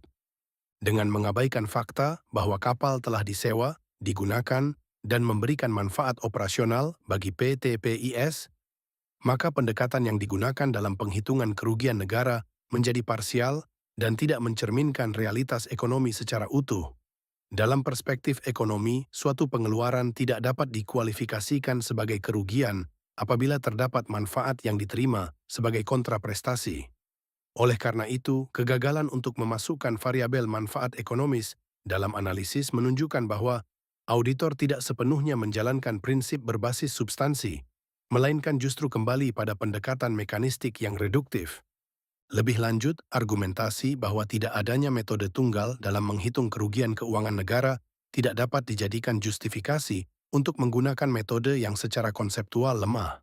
Fleksibilitas dalam standar audit seharusnya digunakan untuk memilih metode yang paling mencerminkan kondisi ekonomi yang sebenarnya, bukan untuk membenarkan pendekatan yang mengabaikan variabel kunci seperti nilai manfaat, harga pasar, atau efisiensi penggunaan sumber daya. Tanpa parameter tersebut, penghitungan kerugian negara berisiko menjadi konstruksi normatif yang tidak memiliki basis empiris yang memadai. Dengan demikian, pengabaian manfaat ekonomis dalam penghitungan kerugian negara tidak hanya merupakan kelemahan teknis, tetapi juga mencerminkan kegagalan dalam mengimplementasikan paradigma principle-based secara tepat. Dalam konteks ini, fleksibilitas standar audit seharusnya menjadi alat untuk mencapai akurasi yang lebih tinggi dalam mencerminkan kerugian nyata, bukan menjadi justifikasi atas pendekatan yang justru menjauh dari realitas ekonomi. Jurisprudensi Mahkamah Agung, khususnya dalam Himpunan Jurisprudensi, Nomor 1 garis miring, Jur garis miring Kor garis miring 2018 menunjukkan bahwa tidak setiap pembayaran dalam pengadaan barang garis miring jasa dapat serta-merta dikualifikasikan sebagai kerugian keuangan negara. Mahkamah Agung menegaskan bahwa pembayaran yang dilakukan, meskipun sebelum penyelesaian pekerjaan tidak memenuhi unsur kerugian negara, apabila pekerjaan tersebut pada akhirnya diselesaikan, dikenakan denda keterlambatan, dan hasil pekerjaan telah diterima oleh pemberi pekerjaan. Dengan demikian, pendekatan Mahkamah Agung menempatkan substansi manfaat ekonomi sebagai faktor penentu, bukan semata-mata pelanggaran prosedur administratif. Dalam konteks ini, apabila barang atau jasa telah diterima dan dimanfaatkan oleh negara, maka unsur kerugian negara harus diuji secara lebih ketat, khususnya apakah benar terdapat kehilangan nilai ekonomi, economic loss, yang nyata.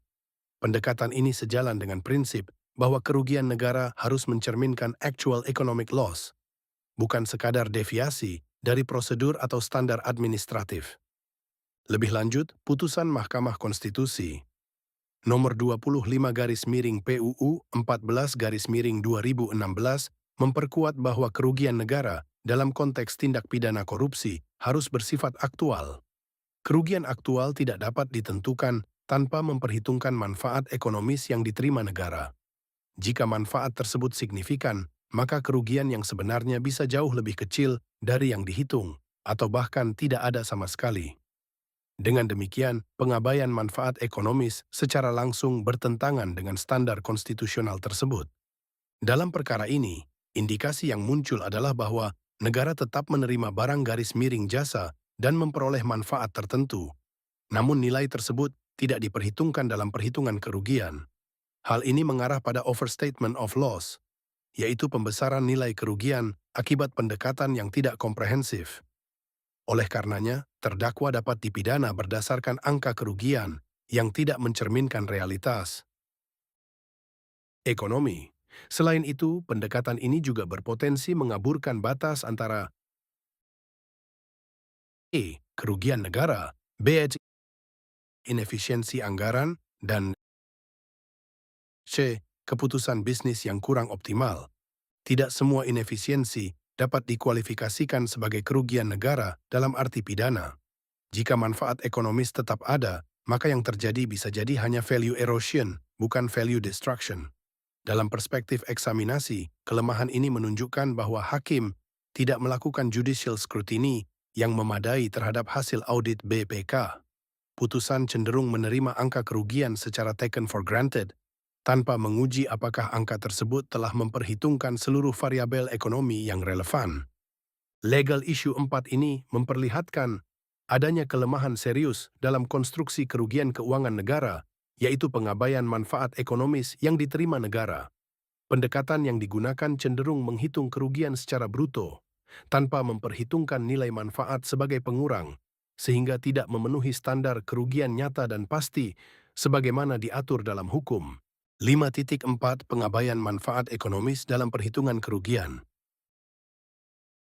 Dalam putusan perkara ini, Majelis Hakim mengadopsi hasil perhitungan kerugian negara dari laporan BPKRI, yang pada dasarnya menitik beratkan pada nilai pembayaran, tanpa melakukan penilaian yang memadai terhadap manfaat ekonomis yang telah diterima negara dari transaksi tersebut.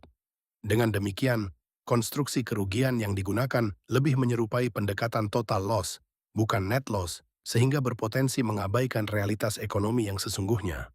Pendekatan ini tidak sejalan dengan konsep kerugian negara sebagaimana diatur dalam pasal 1 angka 22 Undang-Undang Nomor 1 tahun 2004 tentang perbendaharaan negara yang menekankan adanya kekurangan yang nyata dan pasti jumlahnya. Dalam konteks ini, kekurangan harus dipahami sebagai selisih bersih antara nilai yang dikeluarkan dan nilai manfaat atau aset yang diterima negara. Apabila negara telah memperoleh barang atau jasa yang memiliki nilai ekonomis, maka nilai tersebut harus diperhitungkan sebagai pengurang kerugian. Mengabaikan hal ini berarti memperluas makna kerugian negara secara tidak proporsional.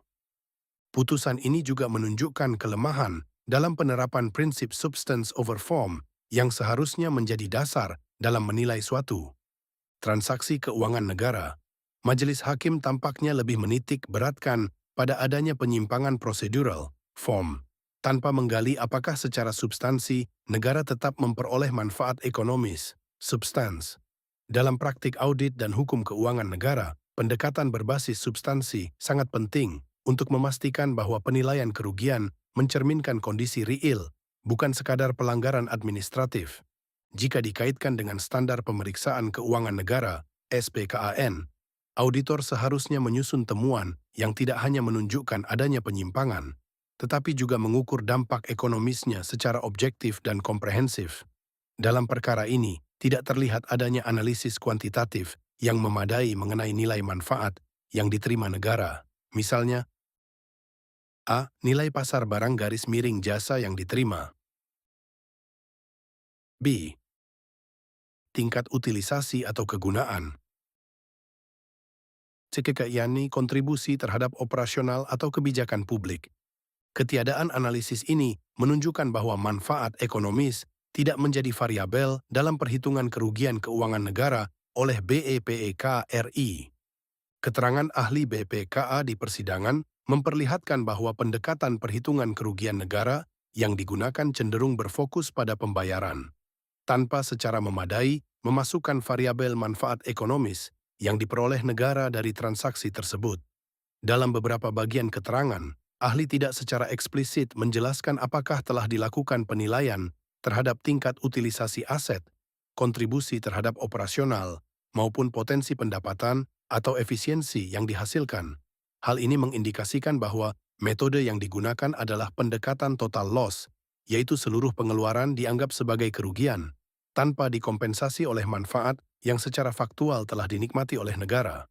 Ketiadaan analisis net economic impact ini berpotensi menghasilkan angka kerugian yang tidak proporsional dan tidak mencerminkan kondisi ekonomi yang sebenarnya. Dalam perspektif audit, pengabaian manfaat ekonomis bertentangan dengan prinsip penilaian kerugian negara yang seharusnya mencerminkan kerugian real, actual loss, sebagaimana ditegaskan dalam putusan Mahkamah Konstitusi nomor 25 garis miring PUU strip 14 garis miring 2016. Selain itu, berdasarkan Undang-Undang Nomor 15 Tahun 2006 tentang BPK dan prinsip dalam standar pemeriksaan keuangan negara, SPKAN, auditor dituntut untuk menyajikan temuan secara objektif dan menyeluruh, termasuk mempertimbangkan seluruh aspek yang relevan dalam suatu transaksi. Dalam praktik, berbagai putusan pengadilan juga mulai mengarah pada pengakuan bahwa kerugian negara harus dihitung secara net, dengan memperhitungkan manfaat yang telah diterima. Oleh karena itu, pengabaian aspek manfaat ekonomis tidak hanya merupakan kelemahan metodologis, tetapi juga berpotensi menimbulkan distorsi dalam pembuktian unsur kerugian negara, yang pada akhirnya dapat memengaruhi kualitas pertimbangan hukum dalam putusan hakim.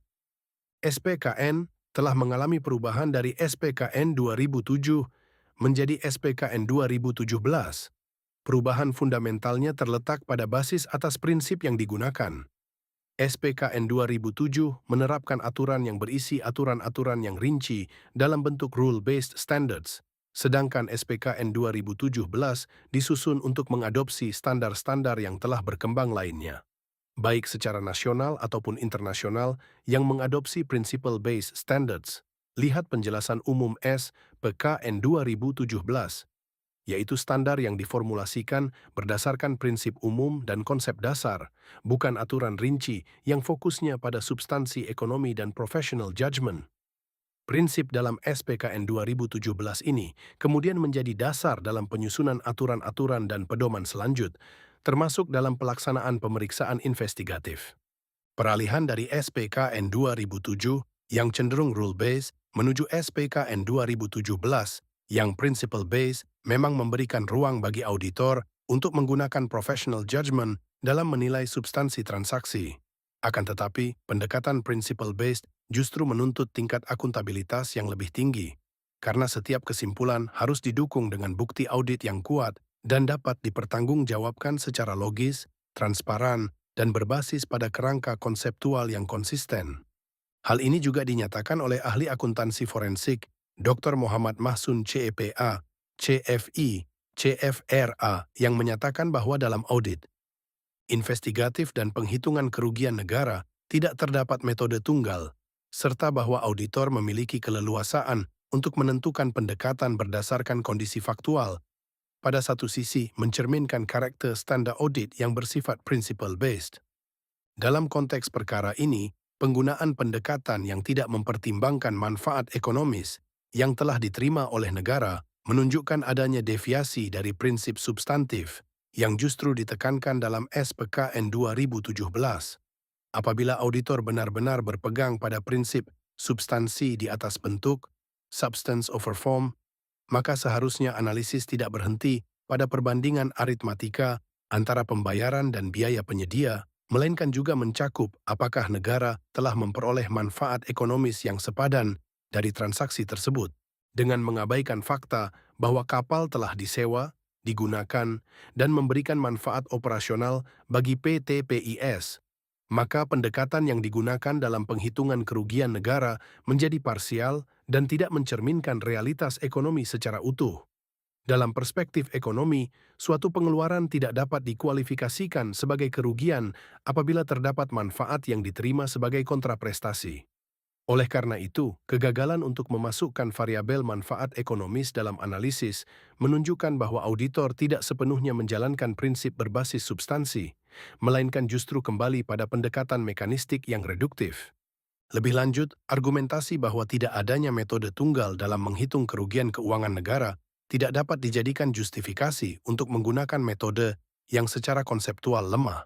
Fleksibilitas dalam standar audit seharusnya digunakan untuk memilih metode yang paling mencerminkan kondisi ekonomi yang sebenarnya, bukan untuk membenarkan pendekatan yang mengabaikan variabel kunci seperti nilai manfaat, harga pasar, atau efisiensi penggunaan sumber daya. Tanpa parameter tersebut, penghitungan kerugian negara berisiko menjadi konstruksi normatif yang tidak memiliki basis empiris yang memadai. Dengan demikian, pengabaian manfaat ekonomis dalam penghitungan kerugian negara tidak hanya merupakan kelemahan teknis, tetapi juga mencerminkan kegagalan dalam mengimplementasikan paradigma principle-based secara tepat. Dalam konteks ini, fleksibilitas standar audit seharusnya menjadi alat untuk mencapai akurasi yang lebih tinggi dalam mencerminkan kerugian nyata, bukan menjadi justifikasi atas pendekatan yang justru menjauh dari realitas ekonomi. Jurisprudensi Mahkamah Agung, khususnya dalam Himpunan Jurisprudensi, nomor 1-Kor-2018, menunjukkan bahwa tidak setiap pembayaran dalam pengadaan barang-jasa dapat serta-merta dikualifikasikan sebagai kerugian keuangan negara. Mahkamah Agung menegaskan bahwa pembayaran yang dilakukan meskipun sebelum penyelesaian pekerjaan tidak memenuhi unsur kerugian negara apabila pekerjaan tersebut pada akhirnya diselesaikan, dikenakan denda keterlambatan, dan hasil pekerjaan telah diterima oleh pemberi pekerjaan. Dengan demikian, pendekatan Mahkamah Agung menempatkan substansi manfaat ekonomi sebagai faktor penentu, bukan semata-mata pelanggaran prosedur administratif. Dalam konteks ini, apabila barang atau jasa telah diterima dan dimanfaatkan oleh negara, maka unsur kerugian negara harus diuji secara lebih ketat, khususnya apakah benar terdapat kehilangan nilai ekonomi, economic loss, yang nyata. Pendekatan ini sejalan dengan prinsip bahwa kerugian negara harus mencerminkan actual economic loss, bukan sekadar deviasi dari prosedur atau standar administratif. Lebih lanjut, putusan Mahkamah Konstitusi nomor 25-PUU 14-2016 memperkuat bahwa kerugian negara dalam konteks tindak pidana korupsi harus bersifat aktual. Kerugian aktual tidak dapat ditentukan tanpa memperhitungkan manfaat ekonomis yang diterima negara. Jika manfaat tersebut signifikan, maka kerugian yang sebenarnya bisa jauh lebih kecil dari yang dihitung, atau bahkan tidak ada sama sekali. Dengan demikian, pengabaian manfaat ekonomis secara langsung bertentangan dengan standar konstitusional tersebut. Dalam perkara ini, indikasi yang muncul adalah bahwa negara tetap menerima barang garis miring jasa dan memperoleh manfaat tertentu, namun nilai tersebut tidak diperhitungkan dalam perhitungan kerugian. Hal ini mengarah pada overstatement of loss, yaitu pembesaran nilai kerugian akibat pendekatan yang tidak komprehensif. Oleh karenanya, terdakwa dapat dipidana berdasarkan angka kerugian yang tidak mencerminkan realitas. Ekonomi. Selain itu, pendekatan ini juga berpotensi mengaburkan batas antara A. Kerugian negara, B. Inefisiensi anggaran, dan C. Keputusan bisnis yang kurang optimal. Tidak semua inefisiensi dapat dikualifikasikan sebagai kerugian negara dalam arti pidana. Jika manfaat ekonomis tetap ada, maka yang terjadi bisa jadi hanya value erosion, bukan value destruction. Dalam perspektif eksaminasi, kelemahan ini menunjukkan bahwa hakim tidak melakukan judicial scrutiny yang memadai terhadap hasil audit BPK. Putusan cenderung menerima angka kerugian secara taken for granted, tanpa menguji apakah angka tersebut telah memperhitungkan seluruh variabel ekonomi yang relevan. Legal issue 4 ini memperlihatkan adanya kelemahan serius dalam konstruksi kerugian keuangan negara, yaitu pengabaian manfaat ekonomis yang diterima negara. Pendekatan yang digunakan cenderung menghitung kerugian secara bruto, tanpa memperhitungkan nilai manfaat sebagai pengurang, sehingga tidak memenuhi standar kerugian nyata dan pasti, sebagaimana diatur dalam hukum. 5,5 Independensi dan objektivitas audit. Dalam perkara ini, putusan pengadilan secara signifikan bertumpu pada laporan B, PKRI, sebagai dasar pembuktian kerugian negara. Namun, jika ditelaah secara kritis, muncul pertanyaan mengenai sejauh mana independensi dan objektivitas audit tersebut benar-benar terjaga, terutama dalam konteks audit yang dilakukan untuk kepentingan penegakan hukum. Laporan BPKA menunjukkan konstruksi kerugian yang relatif linier, dimulai dari identifikasi penyimpangan, lalu langsung berujung pada penetapan kerugian negara, tanpa terlihat adanya eksplorasi alternatif atau pengujian hipotesis lain yang mungkin meringankan. Secara normatif, independensi BEPK dijamin dalam pasal 23E ayat 1 UUD 1945 yang menyatakan bahwa BPK merupakan lembaga yang bebas dan mandiri dalam memeriksa pengelolaan dan tanggung jawab keuangan negara. Ketentuan ini diperkuat dalam Undang-Undang Nomor 15 Tahun 2006 tentang BPK, khususnya A. Pasal 2, BPK adalah lembaga negara yang bebas dan mandiri. B. Pasal 6 ayat 1, BPK bertugas memeriksa pengelolaan dan tanggung jawab keuangan negara. Namun, independensi secara kelembagaan tidak otomatis menjamin independensi dalam praktik audit, terutama ketika audit dilakukan dalam konteks investigatif yang beririsan dengan proses penegakan hukum. Dalam standar profesional, independensi auditor tidak hanya bersifat struktural, tetapi juga mencakup A. Independensi dalam fakta, independence in fact. B. Independensi dalam penampilan, independence in appearance. Hal ini juga ditegaskan dalam standar pemeriksaan keuangan negara, SPKN, yang mengharuskan auditor A. Bebas dari konflik kepentingan. B. Tidak berada dalam tekanan pihak lain. C. Menyusun temuan secara objektif dan tidak bias. Dalam perkara ini, terdapat indikasi bahwa audit dilakukan dalam kerangka yang sangat mendukung konstruksi penegakan hukum, sehingga berpotensi menimbulkan confirmation bias, yaitu kecenderungan untuk mencari dan menafsirkan bukti yang mendukung kesimpulan tertentu, misalnya adanya kerugian negara, tanpa secara seimbang mempertimbangkan fakta yang mungkin bertentangan, reverse proof. Selain itu, objektivitas audit juga dapat dipertanyakan apabila A. Tidak dilakukan pengujian terhadap manfaat ekonomis. B. Tidak dianalisis kondisi pasar. C. Tidak dipertimbangkan faktor eksternal yang mempengaruhi transaksi. Ketiadaan variabel-variabel ini menunjukkan bahwa audit tidak sepenuhnya bersifat neutral fact-finding, melainkan cenderung menjadi prosecution supporting instrument. Dalam konteks hukum pembuktian, hasil audit BPEK memang sering diperlakukan sebagai alat bukti yang kuat. Namun, secara yuridis, hasil audit tersebut tetap harus diuji. Laporan BPKRI bukanlah sebagai alat bukti yang berdiri sendiri, melainkan harus dikualifikasikan sebagai A. Alat bukti surat atau B. Keterangan ahli. Dalam kedua kategori tersebut, hakim memiliki kewajiban untuk menilai kredibilitas dan objektivitasnya, bukan menerimanya secara otomatis. Keterangan ahli BPEKA di persidangan menunjukkan bahwa independensi audit dalam perkara ini perlu diuji tidak hanya secara formal, tetapi juga secara substantif. Meskipun BPEK secara kelembagaan merupakan entitas yang independen sebagaimana diatur dalam Undang-Undang Nomor 15 Tahun 2006 tentang BPEK, dalam praktiknya independensi tersebut bergantung pada bagaimana proses audit dilakukan. Dalam beberapa bagian keterangan, ahli tampak mendasarkan analisis pada data yang diperoleh dari penyidik tanpa penjelasan memadai mengenai proses verifikasi independen atau pengujian silang. Hal ini menimbulkan pertanyaan apakah auditor benar-benar menjalankan fungsi pemeriksaan yang mandiri atau justru memperkuat konstruksi perkara yang telah dibangun sebelumnya. Dari perspektif metodologis, independensi juga berkaitan erat dengan penerapan professional skepticism, sebagaimana disyaratkan dalam Standar Pemeriksaan Keuangan Negara, SPKN.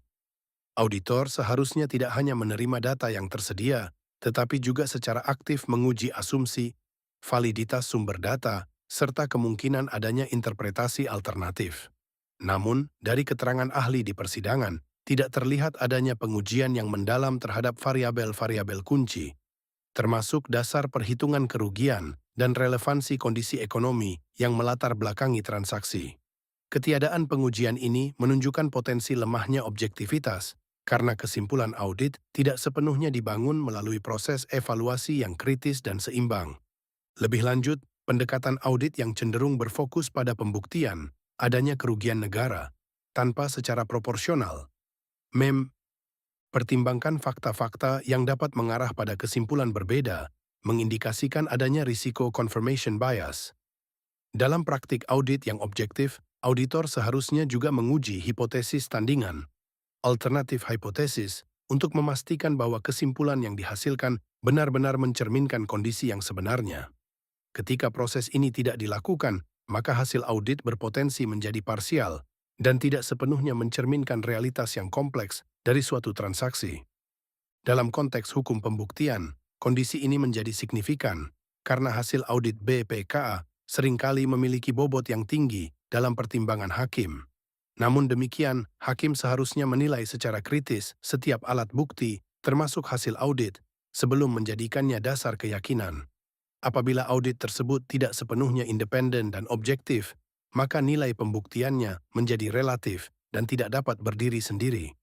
Oleh karena itu, ketergantungan pada hasil audit tanpa pengujian kritis berpotensi melemahkan kualitas pertimbangan hukum dan validitas putusan secara keseluruhan. Oleh karenanya, laporan BPKRI ini seharus diperlakukan sebagai A. Salah satu alat bukti. B. Tidak mengikat hakim secara absolut. C. Harus diuji bersama alat bukti lain. Dengan demikian, jika terdapat kelemahan dalam metodologi atau objektivitas audit, maka hakim seharusnya tidak menjadikannya sebagai satu-satunya dasar untuk menyimpulkan adanya kerugian negara. Jika audit sejak awal sudah mengandung bias tertentu, maka proses pembuktian menjadi tidak seimbang. Dalam praktik internasional, audit investigatif yang digunakan dalam proses hukum biasanya harus memenuhi standar yang lebih tinggi dibanding audit reguler, termasuk A. Transparansi metodologi, B. Keterbukaan terhadap peer review, C. Dokumentasi asumsi dan keterbatasan. Dalam perkara ini, tidak terlihat adanya pengungkapan yang memadai mengenai asumsi-asumsi yang digunakan dalam perhitungan kerugian, sehingga menyulitkan untuk menilai objektivitasnya secara menyeluruh. Selain itu, terdapat risiko bahwa auditor secara tidak sadar berperan sebagai kuasi-investigator yang berfokus pada pembuktian adanya pelanggaran, bukan pada penyajian fakta secara netral. Hal ini dapat menggeser fungsi audit dari independent examiner menjadi advocate, yang jelas bertentangan dengan prinsip dasar profesi audit. Hal ini menunjukkan adanya potensi kelemahan dalam aspek independensi dan objektivitas audit. Meskipun secara kelembagaan BPK adalah independen, dalam praktik audit investigatif terdapat indikasi. A. Bias konfirmasi. B. Pendekatan yang tidak sepenuhnya netral.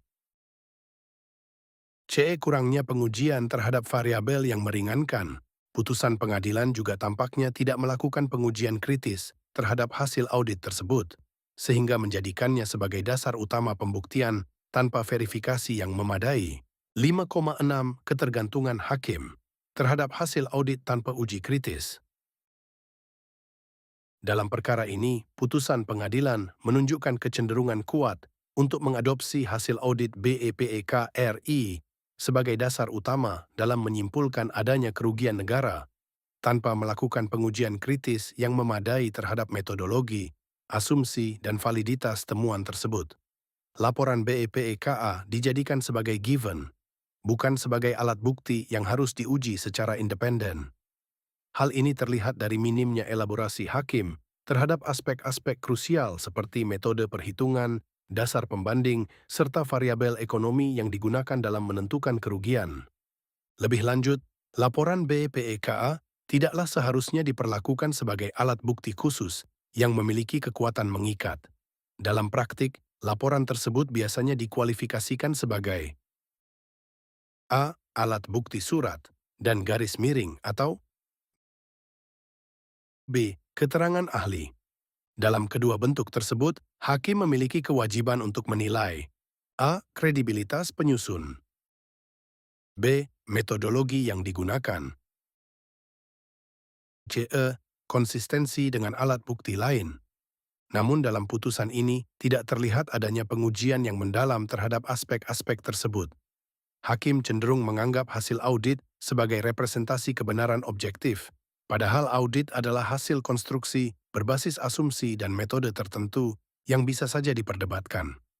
Dari dinamika persidangan, khususnya dari keterangan ahli BPK, menunjukkan bahwa terdapat kecenderungan hakim untuk mengadopsi hasil audit sebagai dasar pertimbangan secara langsung, tanpa melakukan pengujian kritis yang memadai terhadap metodologi, asumsi, maupun batasan yang melekat dalam audit tersebut. Dalam beberapa bagian, keterangan ahli justru memperlihatkan adanya keterbatasan, baik dalam hal sumber data, ruang lingkup pemeriksaan, maupun pendekatan analitis yang seharusnya menjadi titik masuk bagi hakim untuk melakukan pendalaman. Namun demikian, apabila hasil audit tersebut diterima secara taken for granted, maka terdapat risiko bahwa pertimbangan hukum dibangun di atas fondasi yang belum sepenuhnya teruji secara adversarial di persidangan. Lebih lanjut, keterangan ahli BPK di persidangan juga menunjukkan bahwa hasil audit tidak bebas dari asumsi dan keterbatasan metodologis, seperti penggunaan data sekunder, pendekatan estimatif, serta tidak selalu mempertimbangkan seluruh variabel ekonomi yang relevan.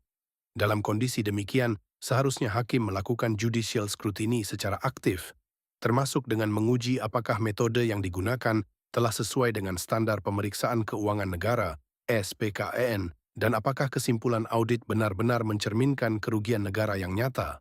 Ketiadaan pengujian ini berpotensi menimbulkan logical leap, di mana kesimpulan hukum diambil tanpa jembatan argumentasi yang memadai antara data, analisis, dan norma hukum.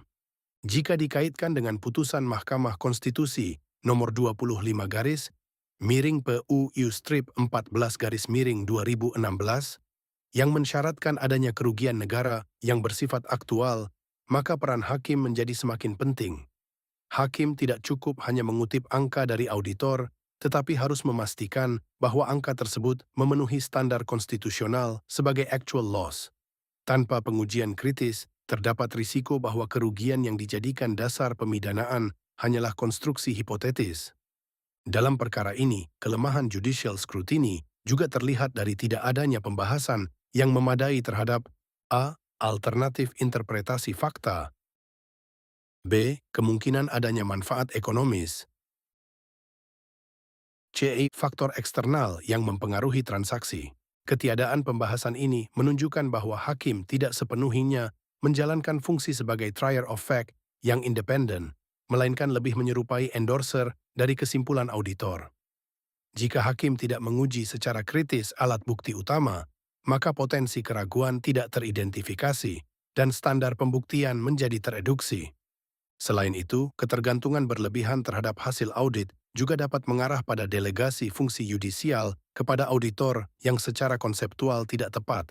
Auditor bertugas menyajikan temuan, sedangkan hakim yang berwenang menilai dan menyimpulkan. Ketika hakim hanya mengadopsi hasil audit, maka terjadi pergeseran peran yang berbahaya bagi sistem peradilan. Dalam perspektif eksaminasi, hal ini merupakan kelemahan serius dalam kualitas putusan, karena a. tidak menunjukkan proses penalaran hukum yang mandiri, b.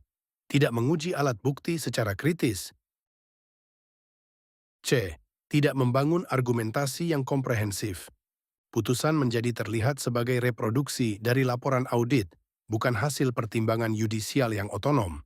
Hal ini menunjukkan adanya ketergantungan hakim yang berlebihan terhadap hasil audit BPK tanpa uji kritis yang memadai. 6. Simpulan, berdasarkan hasil eksaminasi terhadap putusan pengadilan dan laporan BEP KAERI, dapat disimpulkan bahwa konstruksi kerugian keuangan negara dalam perkara ini masih mengandung kelemahan fundamental baik dari aspek normatif, metodologis, maupun pembuktian.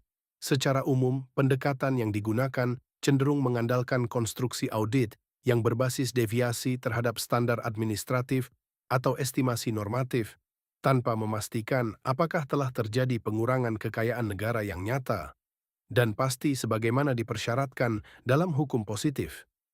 Dari sisi metodologi, perhitungan kerugian negara tampak menggunakan pendekatan yang bersifat hipotetis dan normatif, misalnya melalui pembandingan dengan HAPS atau asumsi seharusnya tidak dibayar, yang tidak secara otomatis mencerminkan kerugian aktual.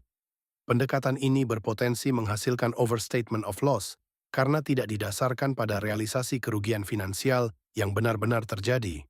Hal ini bertentangan dengan prinsip bahwa kerugian negara harus bersifat actual loss, sebagaimana ditegaskan dalam putusan Mahkamah Konstitusi nomor 25/PU, U-Strip 14/2016. Lebih lanjut, eksaminasi menunjukkan adanya ketidakjelasan dalam pembedaan antara actual loss dan potential loss, yang berimplikasi pada kaburnya batas antara kerugian negara dengan sekadar pelanggaran prosedur atau inefisiensi. Dalam beberapa bagian, penyimpangan administratif secara langsung dikualifikasikan sebagai kerugian negara tanpa verifikasi atas dampak ekonomisnya. Padahal, tidak setiap irregularity menimbulkan kerugian dalam arti hukum, terutama apabila negara tetap memperoleh manfaat dari transaksi tersebut. Kelemahan lain yang signifikan terletak pada pembuktian hubungan kausal antara perbuatan terdakwa dengan kerugian yang didalilkan. Eksaminasi menemukan bahwa konstruksi kausalitas tidak dibangun secara kuat dan langsung, direct causation, melainkan cenderung diasumsikan melalui narasi audit. Dalam konteks transaksi bisnis yang kompleks, kegagalan untuk mengisolasi faktor-faktor eksternal seperti dinamika pasar dan risiko operasional menjadikan atribusi kerugian kepada terdakwa menjadi tidak kokoh secara hukum. Selain itu, terdapat kecenderungan pengabaian manfaat ekonomis dalam perhitungan kerugian negara. Nilai pembayaran yang dilakukan oleh entitas negara dalam perkara ini diperlakukan seolah-olah seluruhnya merupakan kerugian, tanpa memperhitungkan manfaat atau kontraprestasi yang diterima. Pendekatan ini menunjukkan penggunaan metode total loss daripada net loss, sehingga tidak mencerminkan kondisi ekonomi yang sebenarnya dan berpotensi melanggar prinsip keadilan substantif serta proporsionalitas dalam pemidanaan. Keuntungan dan efisiensi yang telah dinikmati Pertamina selama 10 tahun adalah senilai 17 triliun rupiah, dan hingga saat ini, manfaat dari kerjasama tersebut masih diterima, oleh Pertamina karena tangki BBM tetap digunakan secara penuh. Pertamina pun terus melaksanakan kewajiban pembayarannya sesuai kontrak, sementara OTM tetap menyediakan jasa sebagaimana diperjanjikan. Dengan demikian, hak dan kewajiban para pihak masih berjalan, dan manfaat ekonomis terus dirasakan. Jika kasus ini dianggap merugikan negara, maka secara logis Pertamina justru terus menanggung kerugian, karena masih membayar throughput fee hingga kini.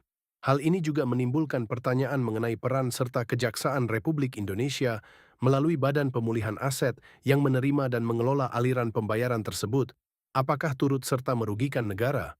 Dari perspektif alat bukti, eksaminasi juga menyoroti adanya potensi kelemahan dalam independensi dan objektivitas audit BEPEKA, khususnya dalam konteks audit investigatif. Indikasi bias konfirmasi, kurangnya transparansi metodologi, serta tidak diungkapkannya asumsi-asumsi penting dalam perhitungan kerugian menunjukkan bahwa hasil audit belum sepenuhnya memenuhi standar objektivitas yang disyaratkan oleh SPKAN. Hal ini semakin diperparah dengan kecenderungan hakim untuk menerima hasil audit tersebut secara taken for granted, tanpa melakukan pengujian kritis terhadap validitas metodologi dan asumsi yang digunakan. Akhirnya, eksaminasi ini menegaskan bahwa terdapat kecenderungan judicial deference yang berlebihan terhadap hasil audit BEPEKA, sehingga fungsi hakim sebagai trier of fact yang independen menjadi tidak optimal. Padahal, berdasarkan pasal 183 KUH APE, hakim memiliki kewajiban untuk menilai alat bukti secara aktif, kritis, dan meyakinkan sebelum menjatuhkan putusan. Ketergantungan yang tinggi terhadap hasil audit tanpa judicial scrutiny yang memadai berpotensi melemahkan kualitas pembuktian dan mengganggu prinsip fair trial. Dengan demikian, secara keseluruhan dapat disimpulkan bahwa penetapan kerugian keuangan negara dalam perkara ini belum sepenuhnya memenuhi syarat adanya kerugian yang nyata, pasti, dan memiliki hubungan kausal langsung dengan perbuatan terdakwa. Kelemahan dalam metodologi audit, pembuktian kausalitas, pengabaian manfaat ekonomis, serta kurangnya uji kritis oleh hakim menunjukkan adanya risiko bahwa putusan dibangun di atas konstruksi yang belum sepenuhnya mencerminkan realitas ekonomi dan hukum. Oleh karena itu, eksaminasi ini memberikan dasar argumentatif yang kuat untuk mendorong perbaikan dalam praktik pembuktian kerugian negara, baik pada level audit maupun dalam proses peradilan tindak pidana korupsi ke depan. Depok, 5 April 2026. Eksaminator Irmansyah.